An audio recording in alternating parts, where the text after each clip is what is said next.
AI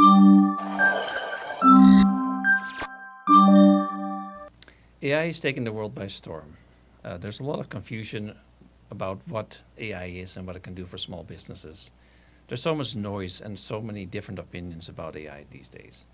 So today we're going to talk about what AI really is and how you as a small business owner can actually use it. Technology can be scary, as we all know, but it doesn't have to be. So our promise to you today is you're going to gain some clarity about AI and how you can use it to your advantage. Hopefully you'll see it as an opportunity, not as a threat. And our goal is to be practical and non-technical, so please hold us accountable to that. We want to cut through the hype and actually talk about things that matter to your business. So let's get started. Welcome to the Marketing Minute Podcast. I'm your host, Peter DeWitt, and with me today is our very own Tyler Pearson. Welcome, Tyler. Hi, everybody. Tyler, why don't you introduce yourself a little bit? You're part of the Edge team, so what do you do here? Sure. Hi, everyone. My name's Tyler Pearson. I've been writing professionally for about 4 years, and I've been using AI basically since it was released in late 2022. Okay. Yeah. Right on. Real exciting.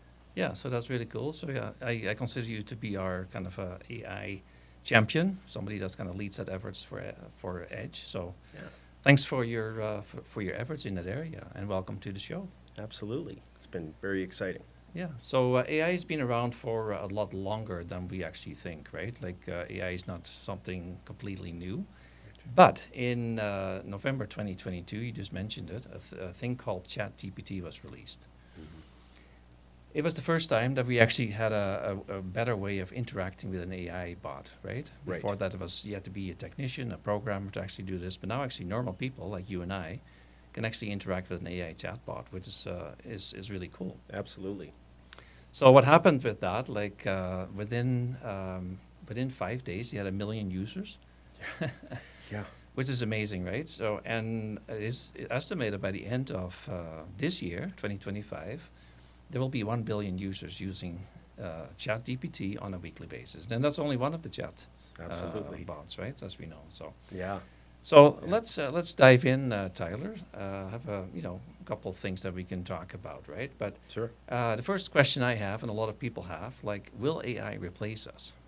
Will we actually lose our jobs, or what's going to happen with that? What's your opinion on that? Yeah, it's a good question. I think that it's important to start by sort of splitting it into one of two options. When we think of who will be replaced, for the purposes of this podcast, it's for small business owners. And I think we can fairly safely say that no, you will not be replaced as a business owner. If anything, AI is being heavily marketed to business owners as something that'll increase efficiency in their business and streamline their operations. And so for business owners, it's a very exciting technology, provided you use it. Exactly. For employees, it's a little more murky. I think that a lot of experts have spoken about white-collar jobs being in danger. Things like accounting, clerical work, anything where your job is primarily done on computers. Yeah.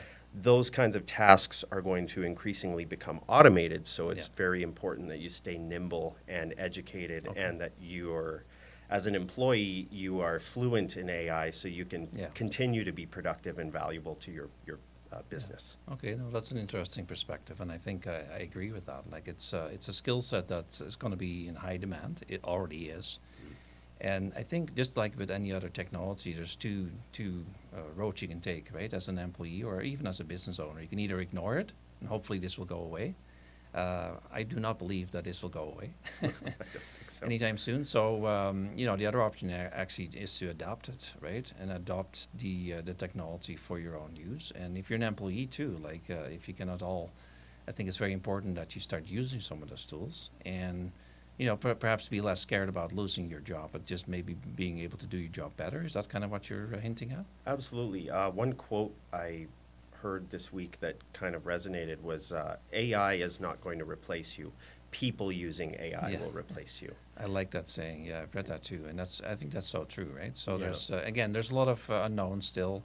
I saw a big sign on the building the other day, and it said like, AI, please finish this building. right? So there's definitely areas in the world that AI will have less of an impact, but overall, I think it's going to touch all of us. So That's true. the other example that I heard, like you talked about white collar workers, truck driver or delivery driver is one of the most common occupations in the world. Right. And what happens if driverless vehicles actually become a thing, like driven and powered by AI? There's going to be a lot of people that actually, potentially, in the long run, would actually have to find something else to do, or Absolutely. be re-educated or re-skilled into a different area. So definitely, so you're not too afraid that people will lose their jobs. But the key is, and I think this is nothing new, you just need to stay up to date on what's the latest technology. And actually, when you apply for jobs and you work for companies, you need to be able to have a skill set that is actually helpful. Is that fair to say? I think that's fair to say. And it's also going to just be a reallocation. We have to start realigning our thinking to what our dreams are in the bright future. Exactly. Yeah. Yeah. And I think as from an employer point of view, I think I see it as a huge opportunity personally to actually utilize the people we already have, actually to make it more effective, efficient, and actually do more work with less people. That's ultimately what technology is supposed to do. Correct? Absolutely. Yeah. Absolutely. Yeah. So, so what exactly? What are some examples of how small businesses can use AI? Well, I think that for me, the one that stands out is that AI allows you to create more room for bringing in money. I think that's really what businesses are structured to do, is to One find of them, clients. yeah, one of them. Anyway, It's yeah. yeah. And so I think that what's exciting about AI is it handles a lot of your housekeeping tasks. So things like organizing meeting minutes, Yeah. discerning the outcomes of spreadsheets, all of these tasks that are sort of housekeeping. Now all of that time, that valuable time, can be Yeah. allocated to sales and Yeah. bringing in clientele Okay. and increasing productivity in that Yeah. sense. Okay. Yeah. Yeah, and I think like one thing that we have, of course, have seen at Edge here with our clients is the content creation, right? Like the content creation capabilities of AI have improved significantly even over the last 6 months. Absolutely.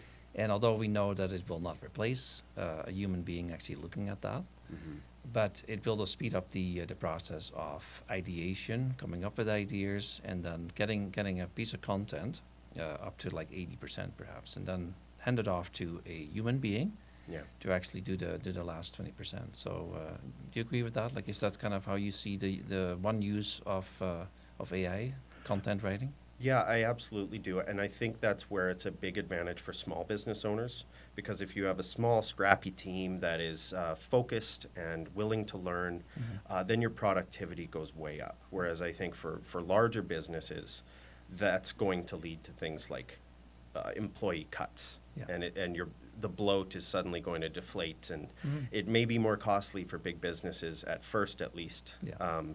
For several reasons, Yeah. whereas Okay. small businesses stand to benefit.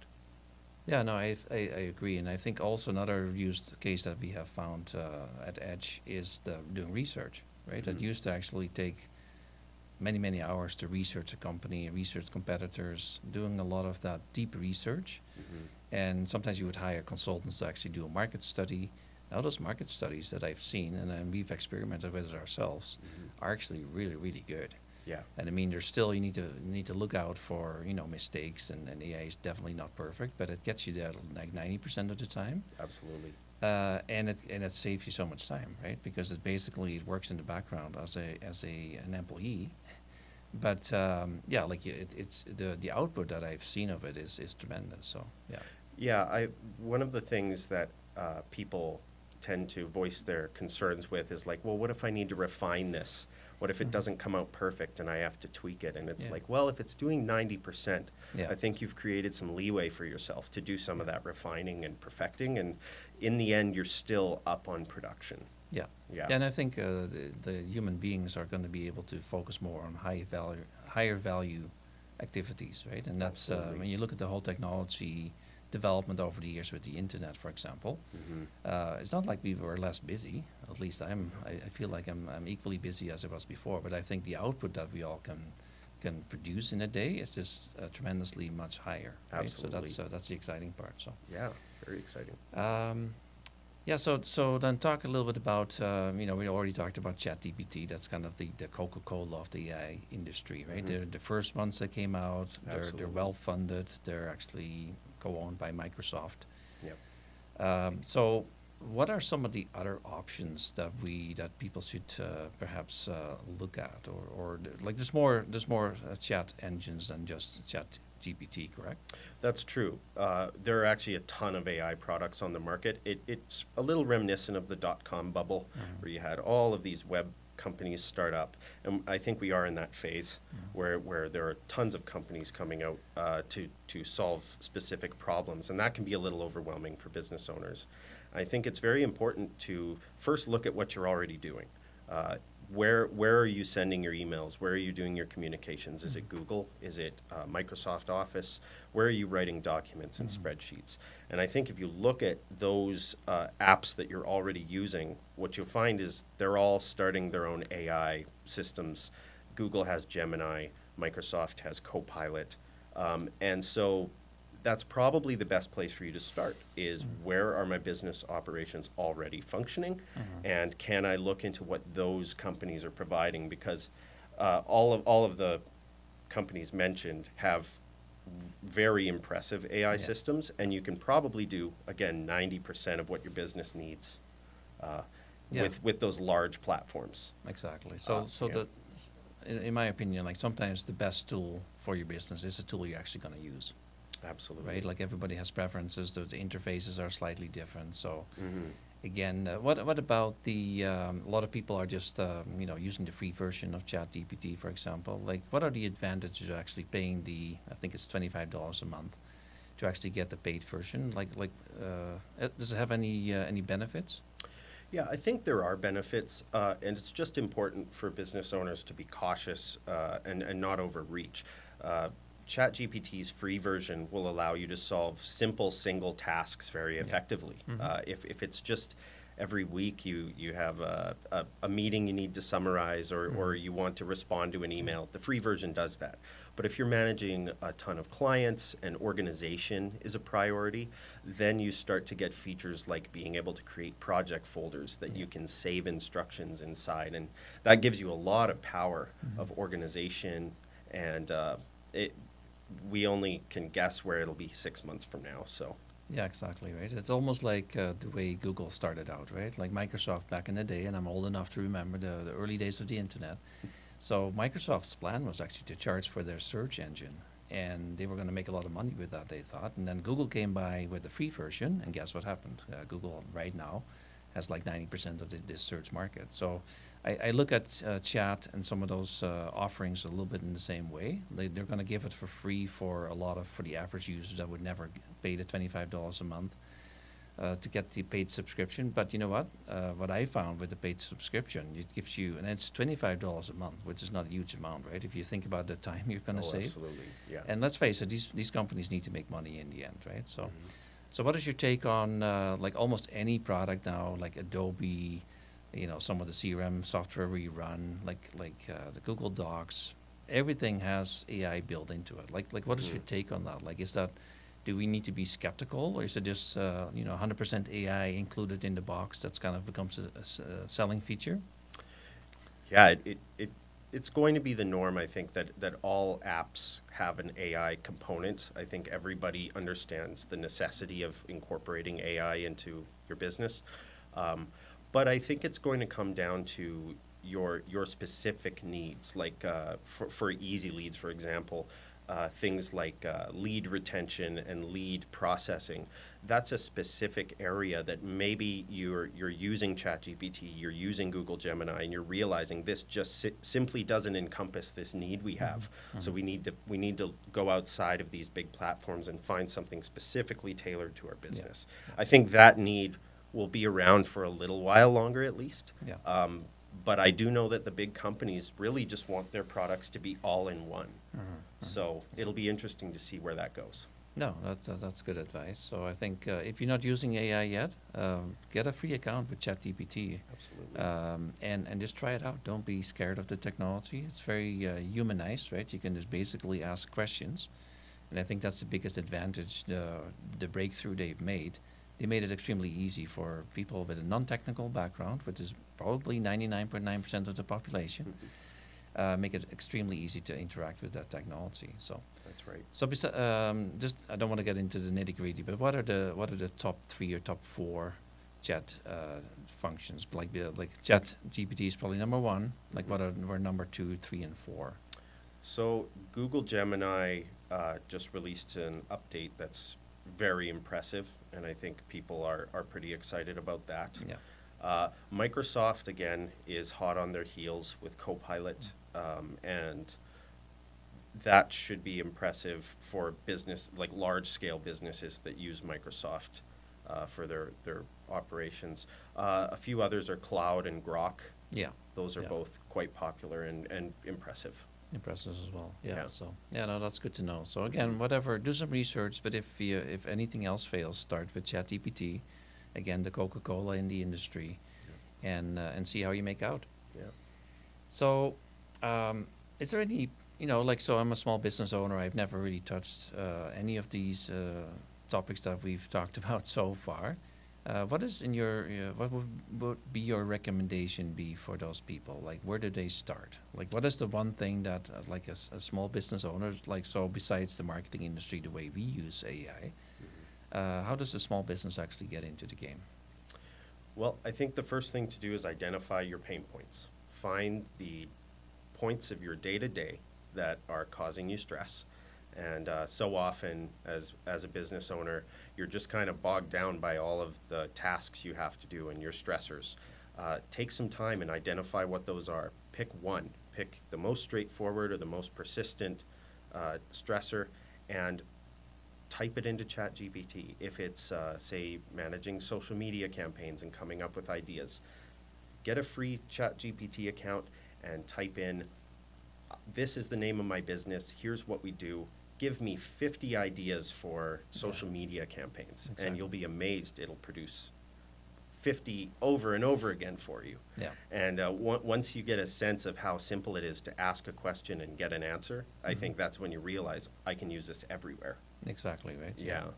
Yeah, now one of the things that we've experimented with is actually giving more context to the chat as well, right? So instead of having to type basically the answers, or prompts they're called officially, instead of just asking the same question over and over again, pre-program that for your business and actually use some of that information. So chat looks at the large data set that you already have, but they also specifically going to look at your website. Is that a good strategy for businesses? Absolutely. People call this teaching AI. And what you're doing is you're teaching it about your business. And in the process, what's fun is you also learn about your business. Very rarely do we get a chance to sit down and go, well, what is it that I do? And so as you build out that idea of what your business is with the AI system you choose, that allows it to better tailor its outputs. So people's complaints of ChatGPT producing poor quality results, it's really 90% of the time just a matter of teaching it. Exactly, right. The technology in the end is run by human beings again, right? Human beings have actually developed this technology. Human beings will be using this technology. So there's definitely the conclusion basically is there's still a place for us as humans to work with the technology, but it's not necessarily going to take our job away. That's what I hear you saying. Absolutely, and it's going to open up, like I said, some more time to do some high-level things that are pretty amazing. Yeah, exactly, right. Yeah. So no, it's an exciting time to be alive. So again, do you have any other tips or general observations about AI and how small businesses should use it? I think the biggest thing is to not be afraid of it and not be intimidated. It's easier to use than any app you've ever had to use in your life because it runs on a conversation. Yeah. Think of it that way. You're not dealing with a new app that you have to figure out the technical ins and outs of. You just have to ask it questions and get answers. Exactly, right. Yeah. It's, how cool is that? So yeah, well, thanks for clarifying that for all of us. And of course, we know where to find you, right? You're at edgemarketing. That's right. And you're approachable there for any questions that people may have. Yep. So we hope this was helpful and give you some practical ideas on how to implement this exciting new technology in your business without having to worry about too much about the technology piece. Feel free to reach out to us at any time. We're at edgemarketing.ca and on our social channels, of course. And make sure to subscribe if you want to find more of these useful episodes of small business marketing and how you can use that to grow your business. So I hope to see you next time, and we will be talking about putting strategy first.